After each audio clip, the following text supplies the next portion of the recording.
बिस्मिल्लाहिर्रहमानिर्रहीम, अस्सलाम वालेकुम। प्रोग्राम मुकाबिल के साथ मैं सरवत वलीम, हारून शीसा मेरे हमरा इस वक्त स्टूडियोज़ में ही मौजूद हैं। आज के प्रोग्राम मुकाबिल का आगाज़ करेंगे हम इस खबर से कि बेरोज़गारी है, महंगाई की सताई अवाम है, उसके बाद कोरोना ने भी अवाम का तमाम सब चीज़ें ख़त्म कर दी। एक ऐसा बोझ है जिसको उठाना चाहिए था हुकूमत वक्त की तरफ से, मगर मज़ीद बोझ डालने की तैयारी इस तरह से की गई है कि पेट्रोल बहरान का हल निकाल लिया गया। वो बहरान इस तरह से ख़त्म करने की कोशिश की जा रही है कि इस वक्त पेट्रोल की फ़ी लीटर कीमत बढ़ा दी गई। एक आम आदमी जो पहले ही बेरोज़गारी महंगाई से परेशान है, उसके लिए पेट्रोल को मज़ीद महंगा कर दिया गया। हालात किस जानिब जाएंगे? ऐसी तमाम सूरत हाल में इस वक्त हुकूमत भी कमज़ोर हमें नज़र आ रही है। तहरीक-ए-इंसाफ से हम देखते हैं इत्तेहादी नाराज़ हैं, मगर उनके अपने ही वज़ीर science and technology Fawad Chaudhry साहब ने पार्टी के जो अंदरूनी कच्चा चट्टा है वो तमाम लोगों के सामने एक इंटरव्यू के जरिए खोल कर रख दिया है। इमरान हुकूमत के पास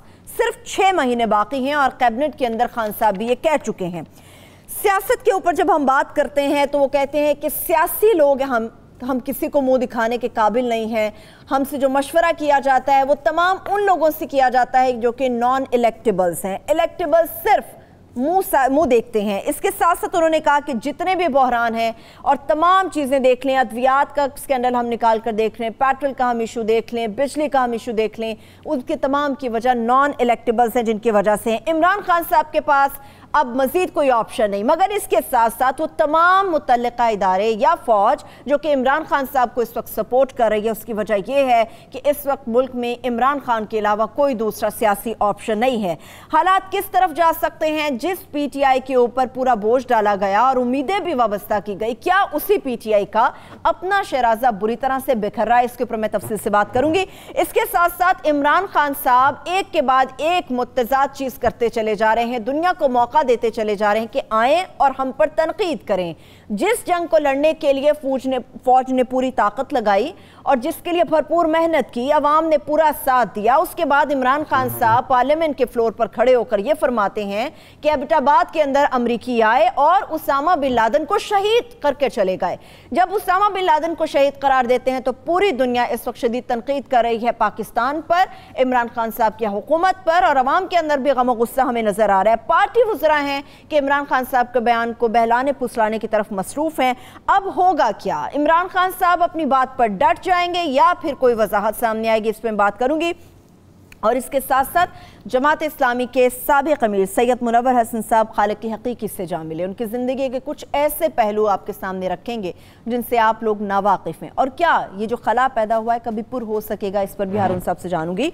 हारून साहब, खबर थी कि PTI के अंदर जो मामलात हैं, शेयर भी मुझे वही करनी चाहिए, शुरू भी वहीं से करना चाहिए, मगर जो हुकूमत अभी इंतज़ार कर रही है कि हमारा बजट जो है वो प्रूव हो जाएगा, हमें हिमायत हासिल होगी, टैक्स फ्री बजट हम दे रहे हैं, आवाम को बड़ा रिलीफ दे रहे हैं, आटा हम सस्ता कर रहे हैं, दवाओं के ऊपर हमने कंट्रोल करने की कोशिश की है, बिजली के ऊपर रिलीफ दे रहे हैं, जब पेट्रोल की बात आती है तो ये क्या?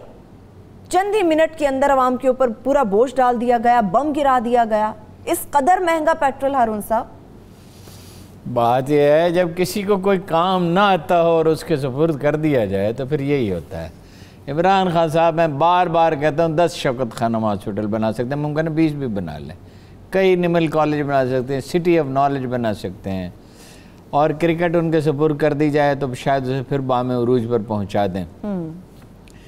लेकिन हुकूमत उनके बस की बात नहीं है। देखिए, 3 हफ्ते से 2-3 मौज़ूआत पे हम चीख रहे हैं बार बार, और कोई उसकी तरदीद नहीं कर सकता।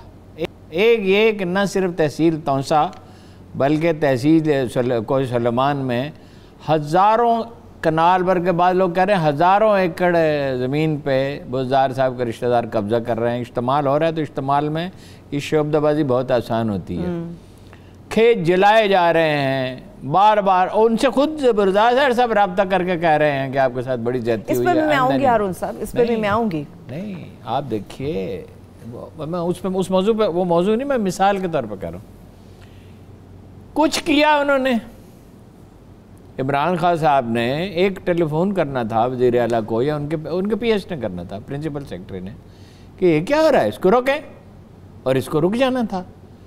अच्छा, वो जो है ड्रग रेगुलेटरी अथॉरिटी, वो कुछ असर हुआ है, लेकिन वो लोग वहीं मौजूद हैं जब वो लोग वहीं मौजूद हैं कल खराबी करेंगे। इस दफ़ा 40 है 50%, 60%, 70% प्राइसेस वो बढ़ाना चाहते थे, उसको रोक दिया सुप्रीम कोर्ट ने भी। वैसे नोटिस लिया आज चीज़ों का कुछ। ये हुकूमत नहीं है और ये हुकूमत नहीं चल सकती। क्या ये देखिए ना, आप पेट्रोल की कीमत कम कर रहे हैं, चंद दिन बाद बढ़ा रहे हैं। आटा अभी आया है, अभी गंदम आई है, प्राइस बढ़ रही है। नहीं तो जो पेट्रोल का बहरान था, इससे कंट्रोल आ जाएगा। पेट्रोल तो निकाल नहीं रही थी कंपनी, जब सस्ता हुआ इससे तो महंगा क्राइसिस बढ़ेगा, इससे क्राइसिस बढ़ेगा। उनकी दलील क्या, मैं आपसे अर्ज करता हूँ। क्राइसिस इसलिए बढ़ेगा, 25 रुपए जो कीमत बढ़ा दी है, 25.5 रुपए। अब जो मैं जाऊंगा गाड़ी में पेट्रोल डलवाने के लिए, मुझे गाड़ी में पेट्रोल थोड़ी देर डाल के देगा। तलाक फौरी हो गया जब अच्छा फिर हो सकता है तलाक फौरी कर दिया गया। अगर फौरी तलाक कर दिया है तो फिर मिल जाएगा। वैसे मैं तो पिछली दफा 150 रुपए आप भरवा सकते हैं ना, काम आदमी नहीं भरवा सकता। नहीं मजबूर, मैं मतलब मेरा ख्याल फालतू पैसे हैं मेरे पास, ये जाया कर असराफ के लिए तो अल्लाह ने पैसे कुछ लोगों के पास नहीं है, अक्सरियत के पास नहीं है। हाँ ठीक है, वो तो जो है उनके किसी की तंगदस्ती में आजमाइश है, किसी के पैसों के साथ आजमाइश। जी बिल्कुल। तो वो तो, लेकिन ये पैसा ज़ाया करने के लिए तो किसी सूरत में नहीं होता। तो इकनॉमिक्स का पहला उसूल एडम स्मिथ ने कहा था, वसाइल हमेशा कम होते हैं। ठीक है, कि इसलिए कि वसाइल को बेहतर चीज़ों पे खर्च होने चाहिए, ज़ाया तो नहीं होने चाहिए ना। वो कंपनियों का इस्तेदलाल यह है कि हमारा नुकसान हुआ है 50 से 60 अरब रुपए का। ठीक है, ये फ्लक्चुएशन जो ही प्राइसेस है, तो 500-600 रुपये अरब रुपए मुनाफा भी तो पिछले एक डेकेड में आपने कमाया था। वो आप पिछले कारोबार का मसला है, नहीं कारोबार में नुकसान होता फायदा था। ये मीडिया हाउसेस जो हैं ये प्रॉफिट में जा रहे थे। एक दिन इमरान खान साहब हुकूमत में उन्होंने इश्तहार बंद कर दिए, सारी नौयत बदल के खसारे में जा रहे हैं, लाखों लोग बेरोजगार। तो ये तो ऊंच नहीं, हर कारोबार दुनिया में कारोबार का तो वरना PhD करके जो लोग 1 लाख रुपए की नौकरी करते हैं तो हर आदमी कारोबार कर ले, ज़हीन लोग ही होते हैं ना जो PhD करते हैं। कारोबार तो है रिस्क का नाम। कंपनियों को नुकसान हुआ ना पहली दफ़ा, हमेशा फ़ायदा होता था और दूसरे ममालिक की निस्बत फ़ायदा ज़्यादा है पाकिस्तान में। पेट्रोलियम की कंपनियाँ जो हैं को आसानी से ब्राइब करके अपना रेशो बहुत ज़्यादा रख लेती हैं, तो ब्लैकमेल हो गए उसमें। चीनी में भी आप देखिए ना कि जब कीमत 55 से 90 रुपए हुई और चीखो पुकार इतनी हो गई कि हुकूमत को खतरा लाक हुआ कि पॉपुलैरिटी इंतहा तक पहुंच जाएगी, तो कार्रवाई की ना। और फिर ये कहा कि देखिए हमने कमाल किया, हमने जनाब उसकी इंक्वायरी कराई, और वो भी उस वक्त जब जहांगीर तरीन से नाराज़ हो गए। वो भाई ज़ाहिर है 55 से 90 रुपए हुई है, 4 आने कीमत बढ़ी थी उस वक्त, आने कहा जाता था, यानी 25 पैसे। अयूब खान के दौर में चीनी चोर के नारे लगे, और ख्वाजा नाज़मुद्दीन जैसे मर्द शरीफ, आटे का क्राइसिस हुआ, उसे कायदे किल्लत का खिताब दे के फारिग कर दिया गया। इतनी तरह के इंतहाई शरीफ आदमी जिन पे सिर्फ एक एतराज वारिद होता था तो खाना ख्वाजा साहब खूब डट कर खाते हैं। लेकिन हारून साहब चलिए, इस हुकूमत के पास भी तो 6 महीने, मैं नहीं कह रही कि फवाद चौधरी साहब कह रहे हैं, कुछ भी नहीं किया कि 6 महीने। इस हुकूमत ने किसी मामले में, मैंने आपको आते ही बताया, मैं रात घर नहीं जा सका, कांस्टेबल ने मुझे जाने ही नहीं दिया, मेरी बात ही नहीं सुनी। हालांकि उस जगह पे वो हिस्सा जो है वो नहीं है, उसमें कोरोना से मुतासरा हिस्सा, वो जहाँ मैं ठहरता हूँ गुलबर्ग में, वो हिस्सा जो है वो शामिल नहीं है उसमें, स्मार्ट लॉकडाउन जो भी है ठीक है उसमें, लेकिन नहीं जाने दिया। आपका मतलब रियासत के रेट ही और नहीं वहाँ इतना बहुत तो तरबियत ही नहीं है, सिविल अदारे ख़त्म हो चुके, गवार पुलिस वाला खड़ा हुआ, और हुजूम इतना हो गया कि मैं इस खौफ से वापस आ गया। अब होटल बंद है, कहाँ जाऊँ आधी रात को। अब हुजूम इतना ज़्यादा हो गया कि वहाँ ये मसला, 2 मसले पैदा हो गए कि लड़ाई होगी ज़रूर, हाथापाई होगी, और दूसरा ये है कि यहाँ इतने लोग हैं, कुछ ने मास्क पहने थे, कुछ नहीं पहने थे, तो ये होगा क्या। तो वापस गए, एक दोस्त के घर गए, तो उसने मेहरबानी की, खाना खिलाया, चले उससे तो मेहरबानी कर दी, मगर देखो मेरी ज़रूरत की सब चीज़ें तो वहाँ पड़ी थी जहाँ। कैबिनेट की लड़ाई के ऊपर आप क्या कहते हैं हारून साहब? एक लड़ाई तो वहाँ भी हुई है, कैबिनेट की लड़ाई। जब नाकामी जो है, नाकामी तन्हा नहीं आती, अपने साथ वो जस्टिस रुस्तम कैनी ने अयूब खान के दौर में कहा था, नाकाम नहीं आती, बटालियंस की शक्ल में आती है। तो जब नाकाम आप होने लगते हैं तो फिर जो मुर्गान बाद नवा हैं वो उड़ने के लिए पर तोलने लगते हैं। आपका क्या ख्याल है कि वो बगैर सोचे समझे उसने इंटरव्यू दिया, फवाद चौधरी साहब ने, और फिर एक ही इंटरव्यू दिया, एक मारूफ अखबार ने इसको इंटरव्यू दिया है और उसमें ऐसी ही सख्त बातें कही हैं और ये इत्तलात मिल रही है कि पीपल्स पार्टी से सलाम दुआ बहाल कर रहे हैं। मैंने कहा पीपल्स पार्टी तो है ही कहीं नहीं। अच्छा, वो उस आदमी ने कहा आप भोले आदमी हैं, आप इन चीज़ों को समझते नहीं हैं, आप शक करते नहीं हैं, आपका ध्यान उधर जाता ही नहीं है। सेनेटर बना सकते हैं वो, इनको वो सिंध से सेनेटर बना सकते हैं, ठीक है। इतराज़ उन्हें ये है, मुझे वो अहमियत नहीं दी जा रही। आपको पता वो किस चीज़ के उम्मीदवार थे? वजारत आला के।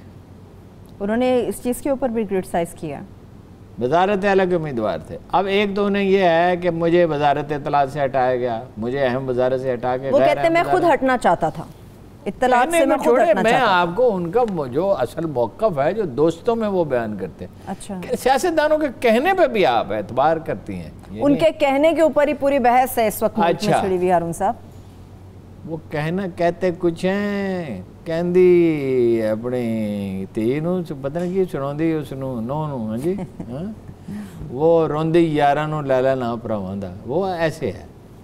बात ये है कि एक तो वो गम, एक मेरे हल्के के लिए काफ़ी तरक्याती फंड्स नहीं दे रहे।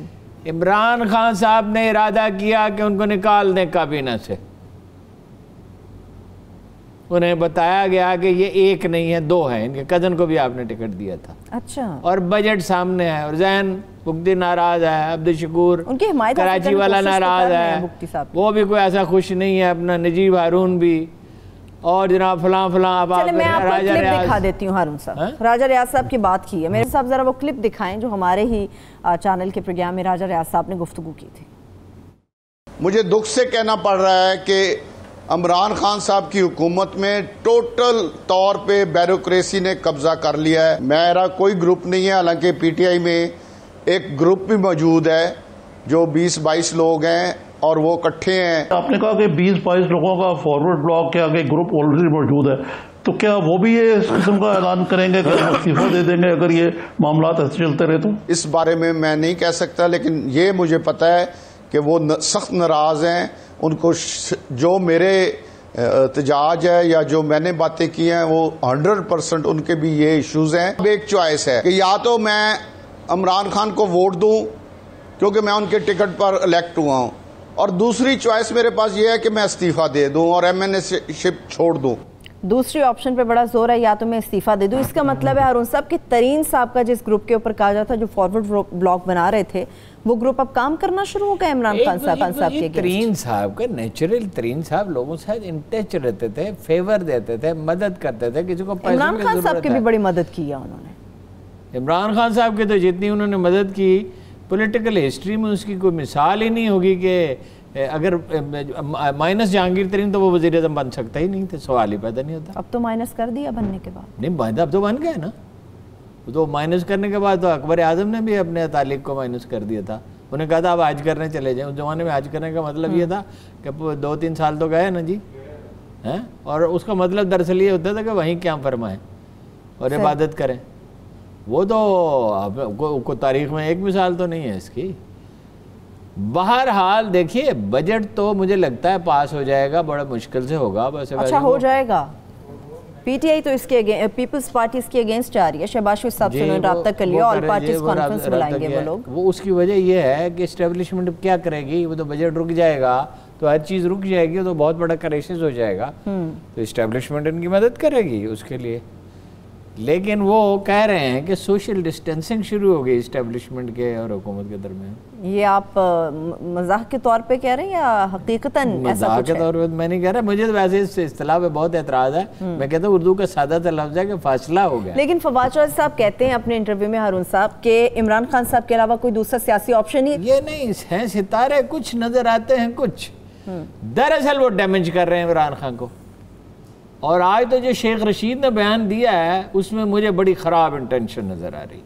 उन्होंने कहा ये मैंगलों को मैं जानता हूं, ये छोड़ के नहीं जाएंगे। आप अख्तर मैंगल साहब की बात कर रहे हैं? मैंगलों को मैं जानता हूं, मैंगल छोड़ के नहीं जाएंगे, मैंगलों को मैं जानता हूं। ऐसे कह रहे हैं कि जैसे कोई मजाक की बात है। अब एक कबायली सरदार के बारे में कभी इस लहजे में कोई सेंसिबल आदमी, और एक ऐसा कबायली सरदार जिसकी बड़ी जरूरत है अभी, और वो जानते भी हैं ये बात। पुराने कोहना मश्क सियासी कारकुन हैं Sheikh Rashid, perhaps the senior most, ठीक है, one of the senior most at least. और वो नहीं सीनियर मोस्ट, मतलब ये ज़माने तालिब इल्मी में सियासत कर रहे थे, 66, 67, 68 में ये सियासत कर रहे थे। तो आप अंदाज़ा लगाए ना, 50 साल हो गए इन्हें सियासत करते हुए। या ये है शेख वो हैं अपना जावेद हाशमी हैं, मगर जावेद हाशमी इतने एक्टिव नहीं थे। जावेद हाशमी पंजाब यूनिवर्सिटी में आके 71 में एक्टिव हुए हैं। तो वो मैंगल को चिढ़ा रहे हैं दरअसल। इसकी वजह क्या, मैं ब्रेक से वापस आके जानूँ, एक छोटी सी ब्रेक से वापस आएंगे, जानने की कोशिश करेंगे कि शेख साहब अस्पताल से डिस्चार्ज होते ही इस किस्म का रवैया क्यों अपना गए, और इसके साथ साथ अब इमरान खान साहब के पास मज़ीद क्या ऑप्शंस है, पीटीआई को किस तरह से मजबूत किया जा सकता है, उसके शहराजा बिखरने से कैसे बचाया जा सकता है, और ऐसे में इमरान खान साहब का अपना ही दिया हुआ बयान उसामा बिन लादेन से मुताल्लिक कितनी उनके लिए तकलीफ खड़ी कर सकता है। एक छोटी सी ब्रेक, हमारे साथ रहिएगा।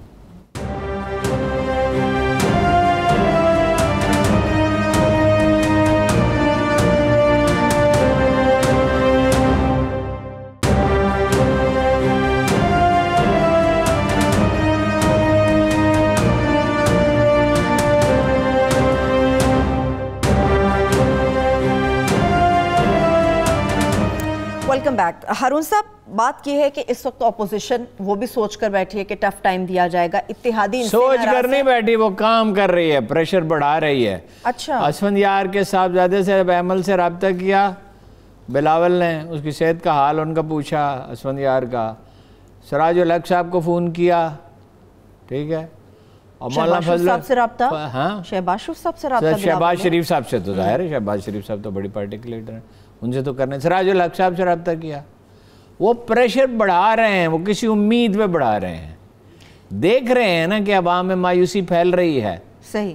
देखिए इमरान, मकान जब बनाते हैं, आपने कोई मकान बनते हुए कभी देखा है? बिल्कुल बिल्कुल देखा। सबसे अहम बात है, अगर मकान साजी पे कोई आप चले जाएं, यानी इंटरनेट पे कोई चीज़ पढ़ें, तो आपको बताया जाएगा कि बुनियादें बहुत मजबूत होनी चाहिए, मजबूत और ख़ास तौर पे ज़मीन अगर नर्म हो तो कंक्रीट की तय बहुत मोटी होनी चाहिए, उस पर फौलादी उसका सरिये का जाल बिछाना चाहिए।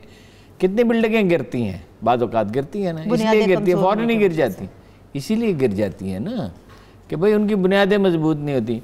अब इस इक़्तिदार की बुनियाद क्या है इमरान खान साहब की? ये नहीं कि वो पॉपुलर नहीं थे, वो गन्ने के काश्तकारों के वोट ले सकते थे, वो और कई लोगों के वोट ले सकते थे, उसके लिए तो उन्होंने मेहनत की नहीं की। जहनी काम से तो वो भाग दौड़ बहुत करते हैं, लेकिन जो प्लानिंग जहनी काम है ना, वो नहीं कर सकते। उन्हें आसान रास्ता तलाश किया। किसे नहीं है तमन्नाए सरवरी, लेकिन खुदी की मौत हो जिसमें वो सरवरी क्या है। खराज की जो गदा वो कैसरी क्या है। जो कमी थी वो भीख मांग के पूरी की। वो कहते मजबूरी थी। किस चीज़ की मजबूरी? 21-22 साल जिद्दोजहद करे और वज़ीर आज़म ना बने, क्या बात करते हैं हारून साहब? मैं कहता हूँ 21-22 साल क्या, 21 घंटे भी नहीं देने चाहिए इस काम को। अल्लाह ताला अल-इज़्ज़त लिल्लाह है जमिया, अल्लाह ताला ने आपको इज्जत देनी है, आपसे कोई काम लेना। हुआ क्या? उसके बाद उन्होंने दावे किए जो इन खुदा के नज़दीक सबसे नापसंदीदा चीज़ है, दावा करना।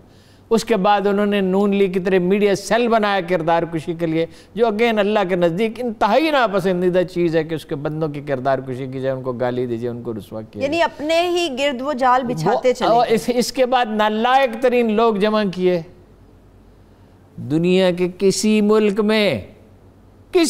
में रूए ज़मीन पे फयाज़ हसन चौहान वज़ीर हो सकता है? वो हटा के फिर वज़ीर इत्तलात फिर बनाया। अच्छा, बाकी वज़राए कराम देख लें। फैसल वावडा साहब ने जो इतना जोश जज्बे का मुजाहरा किया इसलिए कि उनकी वज़ारत ख़तरे में थी। अच्छा। तो उन्होंने कहा this is the golden chance कि मैं, उन्होंने कहा बाप की तरह होता है वज़ीर आज़म।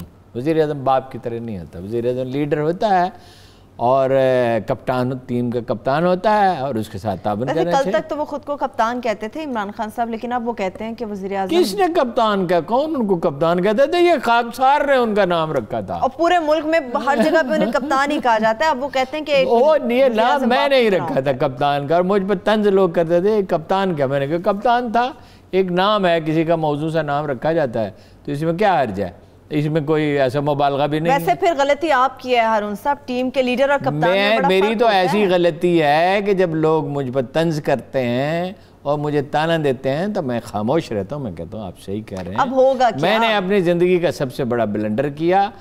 नवाज शरीफ जो पुराने हुक्मरान थे, नाम नहीं मैं लेता, वो ठगों से निजात का मतलब ये नहीं था कि एक ऐसे आदमी को ड्राइविंग सीट पे बिठा दिया जाए जिसे ना ब्रेक लगानी आती है, ना क्लच का पता है, ना रेस देनी आती है गाड़ी को, ना कुछ भी नहीं आता। स्टीयरिंग तो घुमा रहे हैं, बस स्टीयरिंग ही घुमा रहे हैं, यू टर्नलेस एक्सपर्ट किस चीज का है? यू टर्न का। ओ ये 7 रुपए कीमत कम की, 25 रुपए बढ़ा दी। ओ भाई उनको बुलाए, उनसे कहे भाई आपने बड़ा मुनाफा कमाया है तो सब्र करें, कोई सूरत निकालेंगे, कोई दरमियानी रास्ते भी होते हैं। फवाद चौधरी साहब इसका मतलब है सही इल्जाम लगाते हैं हारून साहब, वो कहते हैं भी नॉन इलेक्टेबल्स हैं, ये जितने बहरान मुल्क में चल रहे हैं ये सब उनकी वजह से हैं। ये सब बहरान इमरान खान की वजह से हैं। ये सारे बहरान इमरान खान की वजह से हैं। हज़रत अली करमल्ला वजह से पूछा गया कि ये हो गई नाकामी की सूरत हाल, उन तो खैर हालात में तबसरा किया था। उन्होंने कहा उनके मुशीर जिन्हें आप बहुत कामयाब कहते, जो वाकई थे भी, उनके मुशीर हम थे, हमारे मुशीर तुम हो। वो तो खैर एक सिचुएशन ही, वो तो हालात की खराबी थी। तो इमरान खान साहब ने वो आदमी रखे ना सारे। हफीज पाशा को कौन रखता है वजीर खजाना? इमरान खान साहब ने रखा। पीपुल्स पार्टी के दौर में तबाहियां मचाने के बाद पीटीआई में आ गए, इसीलिए रखा ना, यहीं पर आ गए, इसीलिए रखा ना। कोई लायक आदमी बताएं उसकी काबीना, एक और 2 आदमी होंगे बस। रजा बाकर साहब लायक नहीं कहते हैं? रजा बाकर साहब लायक नहीं है, आप समझते हैं? रजा बाकर साहब बड़े लायक हैं, उन्होंने किया क्या है? हम तो नताइज देखते हैं ना जी। देखिए ना, इस 22 एक है कोरोना के असरात, वो कोरोना से गिनेंगे हम, वो मत भूलिए कि मार्च अप्रैल में शुरू होता है, अभी जून है। उससे पहले क्या हुआ?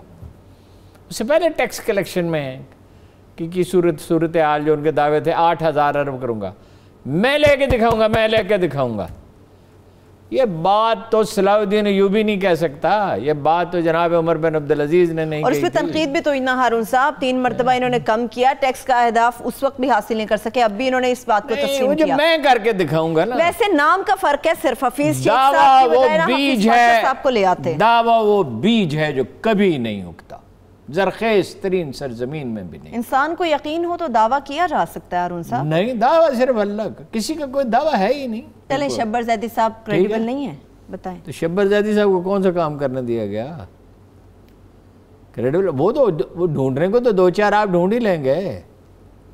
आपका मतलब है ले आए, काम नहीं करने दिया? नहीं, मतलब ओवरऑल जो मुशीर, ये गवर्नर हैं सिंध के, हैं? मैंने कभी इन्हें सीरियस बात करते नहीं देखा। कोरोना में इतने तो सीरियस रहे हैं ये, कोरोना में कभी नजर आ जाते थे, मुंह सीरियस बनाया हुआ था, कभी नजर तो आ जाते थे हारून साहब। अच्छा, वो पख्तूनख्वा का गवर्नर देख ले, मेरा दोस्त है हालांकि पुराना वो, है? आप अपने बेलियों पे तनकीद बड़ी करते हैं, इमरान खान साहब भी आपके बेली थे, उनको भी नहीं आप छोड़ते, अब आप गवर्नर इस वजह की तरफ चले गए। अच्छा, तो खल्क़ खुदा क्या कहती है? मैं जो कहता हूँ सो कहता हूँ। जो आखिरी कॉलमिस्ट उनका हामी था, आज के अखबारात उठा के देख लीजिएगा, उसने भी उनके खिलाफ लिख दिया। आज के अखबार से हर आदमी उन्हें छोड़ गया और हर भला आदमी जो, यानी आप जुज़वी इतनी, मेरे एक दोस्त हैं जर्नलिस्ट, बहुत ही हमदर्द हैं इमरान खान के, साफ सुथरे हैं, कोई गरज नहीं है। वो कहते हैं इतना जुज़वी से 5% इख्तलाफ करने की देर है कि गाली और लफाफा। आज के अखबार से याद आया हारून साहब, एक ऐसा मामला है जिसके ऊपर दुनिया में भी तनकीद हो रही है, हमारी तमाम मेहनत रायगा ऐसा महसूस होता है चली गई है। इमरान खान साहब पार्लियामेंट फ्लोर पर खड़े होकर क्या कहते हैं, मैं ज़रा लोगों को भी याद करा देती हूँ, दिखा देती हूँ, सुन लीजिए, वापस आके इसके ऊपर बात करेंगे। ज़रा इमरान खान साहब का क्लिप चलाइए। मुझे कभी नहीं भूलता एक वो भी एक हमारे पाकिस्तानियों के लिए बड़े 2 शर्मिंदा वाक़या जिसमें हम सब बड़े शर्मिंदा हुए। एक हुआ जी, उसामा बिन लादेन को इन्होंने अमेरिकन ने आके एबटाबाद में मार दिया, शहीद कर दिया। उसके बाद क्या हुआ? सारी दुनिया ने हमें गालियां निकाली, हमें बुरा भला कहा, यानी हमारा एलाए हमारे मुल्क में आके मार रहा है किसी को और हमें नहीं बता रहा। और 70,000 पाकिस्तानी मर चुके हैं उनकी जंग के लिए। इमरान खान साहब की बात क्लियर थी, मफहूम मैं बताऊंगी। हारून साहब हम तनकीद जरा कर लेंगे, लेकिन अपोजिशन में से ख्वाजा आसिफ साहब का क्लिप जरा सुना दें, वापस आके में बात करते हैं इसमें। इन्होंने उसामा बिन लादेन को आज शहीद डिक्लेयर कर दिया, ये आप निकाल लें, उसमें इन्होंने शहीद डिक्लेयर किया है। वो बंदा इस सरजमीन के ऊपर दहशतगर्दी लेके आया था, वो अव्वल और आखिर दहशतगर्द था, उसने मेरे वतन को बर्बाद किया और ये उसको शहीद कह रहे हैं। और शहीद आप कह रहे हैं, लाया ज़ियाउल-हक था, शहीद आप कह रहे हैं। 70-80 हजार जानों की कुर्बानी हम देते हैं। हारून साहब देखिए, फैक्ट्स को देख लें। फैक्ट्स ये हैं कि उसामा बिन लादेन सूडान गया और सूडान की तबाही का बायस बना। सूडानियों ने गलती की, वो इसके मुतहम्मल नहीं थे कि अमरीकी मिसाइलों का सामना कर सके, उन्हें रोक सके। चलिए, वो तो मिस कैलकुलेशन हो गई। वहाँ गया, बैठ के अफ़गानिस्तान में 9/11 का मंसूबा बनाया और अफ़गानिस्तान जो है वो 1 लाख आदमी वहाँ शहीद हुए। पाकिस्तान में वो आया, बियॉन्ड डाउट जितनी एविडेंस आप कहें मैं आपको दे सकता हूँ ला के, यानी ज़िम्मेदार उन मीडिया से और ज़राए से जो काबिल एतबार समझे जाते हैं। पाकिस्तान में जो उसके कागजात निकले, जो बाद में छाप दिए गए उसके कंप्यूटर में से, वो कहता था कि पाकिस्तानी फ़ौज पे हमले करो और कबायली पट्टी में ख़ास तौर पे और उसमें पख्तूनख्वा में और उसमें बलूचिस्तान में हमले करो। पाकिस्तान, अच्छा ये तहरीक तालिबान पाकिस्तान थी, उसकी वो मदद करता रहा, हज़ारों आदमी मारे गए। शहीद कैसे हुआ? वो एक जुनूनी आदमी था। देखिए, एक थी रूस के ख़िलाफ़ जंग, उसका जवाब था, उन्होंने कब्ज़ा किया था, ठीक है। अमेरिका के ख़िलाफ़ भी लड़ता रहा वो, अमेरिका के ख़िलाफ़ भी लड़े, ज़रूर लड़े।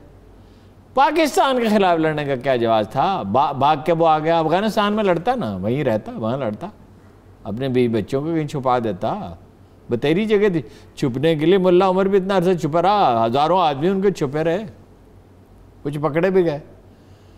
तो शहीद जंग के उसूल है, अल्लाह के रसूल ने बयान किया, क्या हम उन्हें तब्दील कर सकते हैं? कोई मुसलमान ये सोच भी सकता है उन्हें तब्दील कर दे? 9/11 में जो लोग मारे गए, यानी अमरीकी इम्पीरियलिज्म के हर मुसलमान का नफ़रत है। जो कुछ उसने फ़लस्तीन में किया, जो कुछ उन्होंने कश्मीरियों के मामले में जो उनका रवैया है, जो उनका बोस्निया में था, जो उनका वो सूडान में था, हर जगह अमेरिका की तो कोई मुसलमान तायद नहीं कर सकता। लेकिन उन लोगों का क्या कसूर था जो उस बिल्डिंग में थे 9/11 के दिन ट्विन टावर्स में जो मारे गए? और उससे मुसलमानों को क्या फ़ायदा पहुंचा आलम इस्लाम को? और शहीद, ये दिल में हमदर्दी, इन्होंने ये नहीं कहा था कि तालिबान को पेशावर में दफ्तर बनाने दिया जाए। ऑन रिकॉर्ड, यानी जो लोग कत्लेआम कर रहे हैं मासूम शहरियों का, उनको एक दफ्तर बना के दिया जाए, फिर उनके साथ बात की शायद की जाए। मेरे साथ उनकी पहले नाराज़गी इसी बात पे हुई थी। मैंने कहा ये टेररिस्ट है कि तुम तो फौज की लाइन टो कर रहे हो। फौज की क्या लाइन टो कर रहे हैं? कोई इमाम बारगाह, कोई मज़ार, कोई मार्केट, कोई मीना बाजार, कोई मंदिर, कोई चर्च महफूज नहीं है। और बेगुनाह लोग चर्च में जो लोग इबादत करने के लिए गए थे दिल में, और वो जो वाक़या था ख़ास तौर पे, जिसके वजह से इन्हें अपना धरना भी ख़त्म करना पड़ा जी, एपीएस स्कूल का वाक़या, आर्मी पब्लिक स्कूल में वो छोटे छोटे मासूम बच्चे, उनमें से एक बच्चे की तस्वीर मेरी मेज़ पे पड़ी है और मैंने उसे वहीं रख छोड़ा है। मैं ब्रेक की तरफ चल रही हूँ हारून साहब, एक ब्रेक की तरफ बढ़ते हैं, ब्रेक से वापस आएंगे, यहीं से गुफ्तगू को लेकर आगे चलेंगे। कश्मीर के हवाले से हारून साहब ने बात की, कश्मीर इशू के ऊपर भी बात करूंगी और इसके साथ साथ जमात इस्लामी के साबिक अमीर सैयद मुनव्वर हसन जो खालिक हकीकी से जान मिले हैं, उनकी ज़िंदगी के कुछ पहलू आपके सामने रखेंगे। हमारे साथ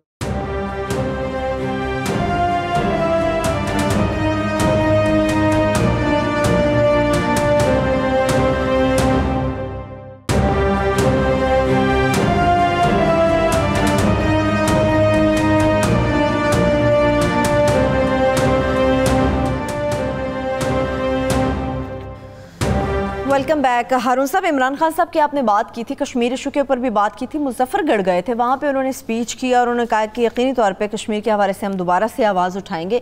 ये सारा जो मामला ख़राब हुआ ये मौलाना साहब की आज़ादी मार्च की वजह से हुआ, वरना तो अब कश्मीर की आवाज़ नहीं।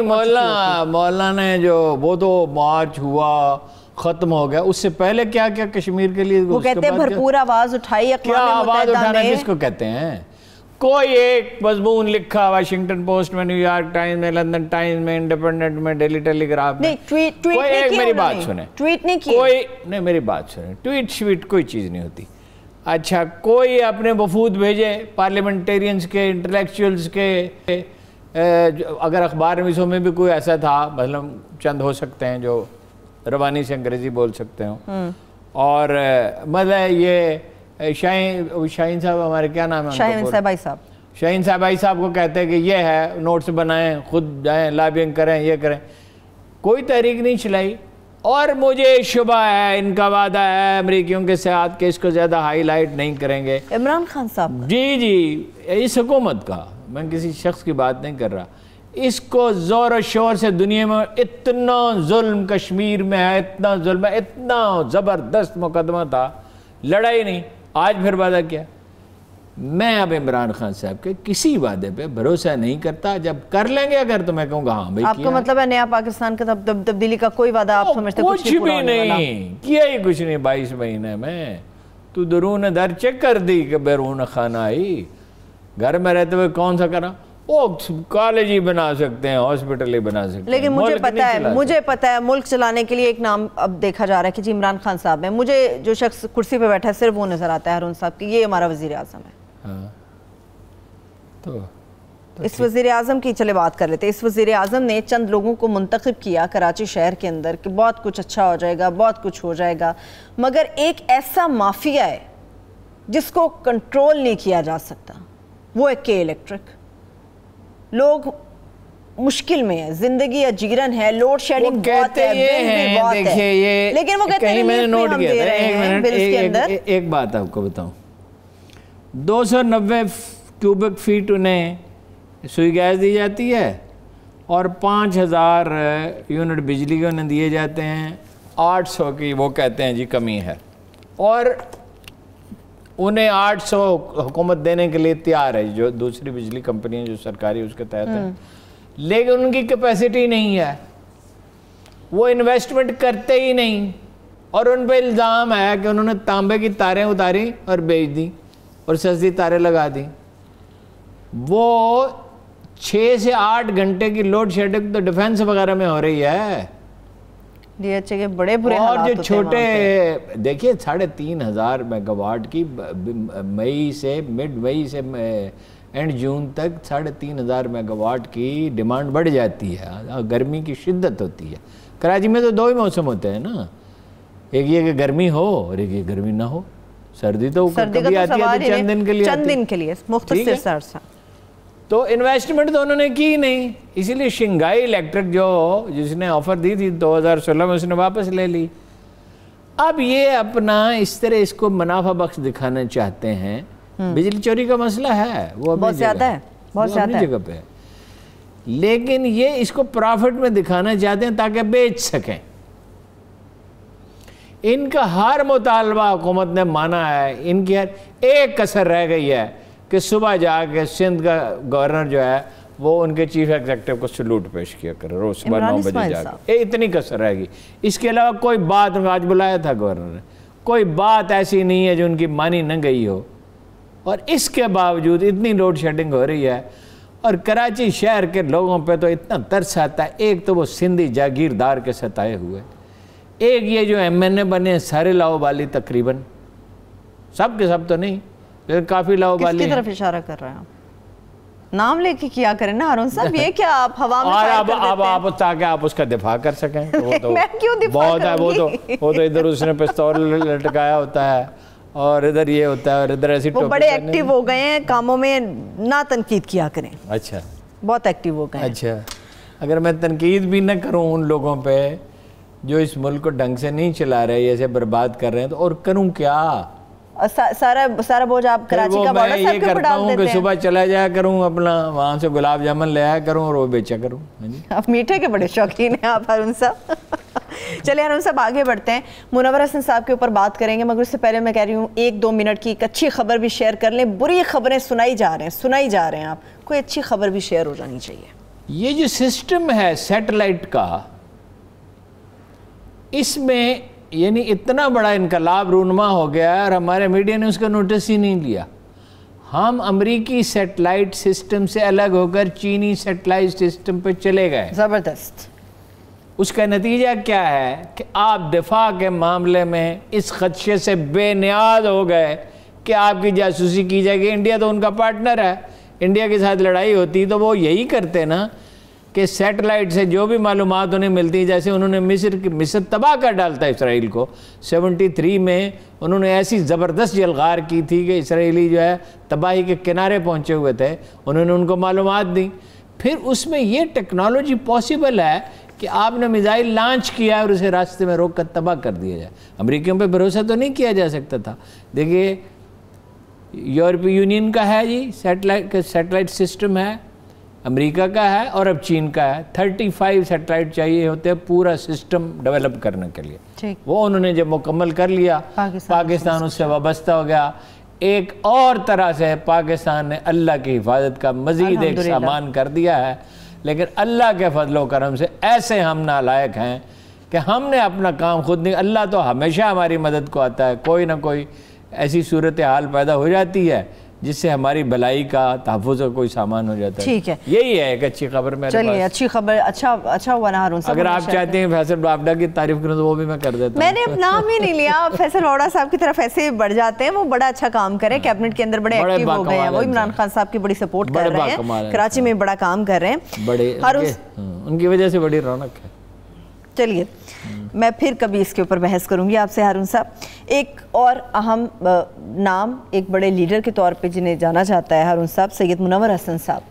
यकीनी तौर पे एक बहुत बड़ा खला है, कहा जा रहा है कि उनके जाने के बाद जो बन गया है उससे पूर्ण कौन करेगा, कैसे करेगा। बहुत ही मुनव्वर हसन साहब एक बिल्कुल डिफरेंट आदमी थे। लोग सिर्फ उन्हें इतना जानते हैं जितना वो जमात इस्लामी के साथ मुंसलिक रहे या उनकी जिंदगी जमात इस्लामी में एक तो शख्सियात की उस तरह प्रोजेक्शन नहीं होती, और दूसरा ये मुनव्वर हसन साहब का मिजाज ही नहीं था कि वो अपने प्रोजेक्शन करे। मुनव्वर हसन साहब की शख्सियत के इतने दिलचस्प पहलू हैं कि उसमें पूरा एक प्रोग्राम किया जा सकता है। मसलन एक तो ये कि कराची में वो 4 मरले का उनका घर था, उसमें वो आसूदा रहे, और जब वो लाहौर आए तो वो एक कमरे रहे, पार्टी के सेक्रेटरी जनरल के तौर पे भी, अमीर के तौर पर भी। मैंने इतना सादा आदमी अपनी ज़िंदगी में नहीं देखा। एक सफ़ेद शलवार कमीज पहनते, हमेशा साफ सुथरी धुली हुई, और नहायत शाइस्तगी से गुफ्तगू करते थे। आखिरी उम्र में गुस्सा उनको कुछ बढ़ गया था, हालात से मायूस थे, लेकिन उनमें एक चीज़ ऐसी थी कि जो किसी और लीडर में कभी देखने में मैंने इस दर्जे में नहीं देखी। अगर हो कि भी किसी में ऐसी बेबाकी उनमें थी, ऐसा खुदा पे भरोसा था।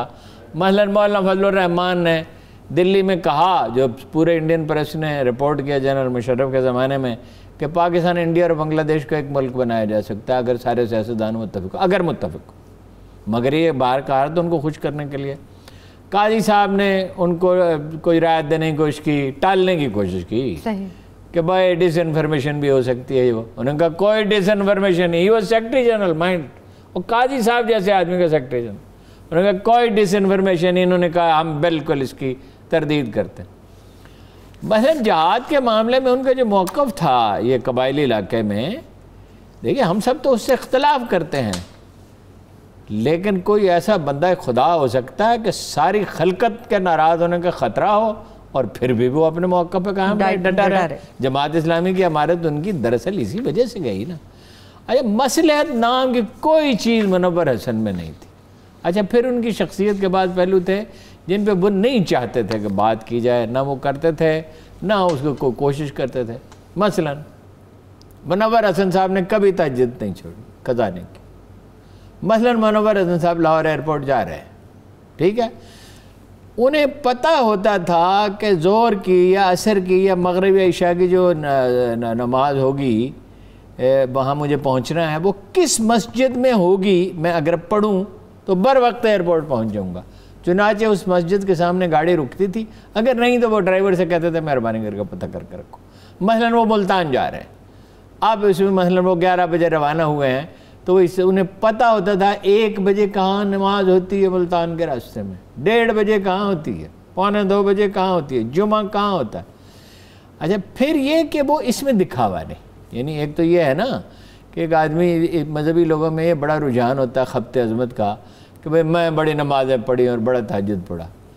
मुझे एक दफ़ा एक आदमी ने बताया, मैं हक्का बक्का रह गया, खामोश हुआ, तबसरा नहीं कर सकता और अब भी नहीं कर सकता कि एक दफ़ा उन्होंने इसलिए पानी नहीं पिया कि भाई मैं थोड़ी देर सो लूँ ताकि तहज्जुद की या फलां नमाज पढ़ लूँ। मैं मतलब पानी न पीना कितनी ख़तरनाक बात है, यानी पानी की ज़रूरत है, मगर ये कि भाई मैं लास्ट जुमला बहुत साफ़ सुथरे आदमी थे, यानी ये वो लोग थे जिन्होंने तमाम उम्र इंतहाई सादगी में, बल्कि गुर्बत में कहना चाहिए मिनिमम पे बसर सही। ठीक है, बहुत शुक्रिया, बहुत शुक्रिया। आजकल की जो ब्रीड है इन पे बात करेंगे हारून साहब। बहुत शुक्रिया तमाम देखने वालों को, शुक्रिया। मुझे इजाज़त दीजिए, अल्लाह हाफ़िज़।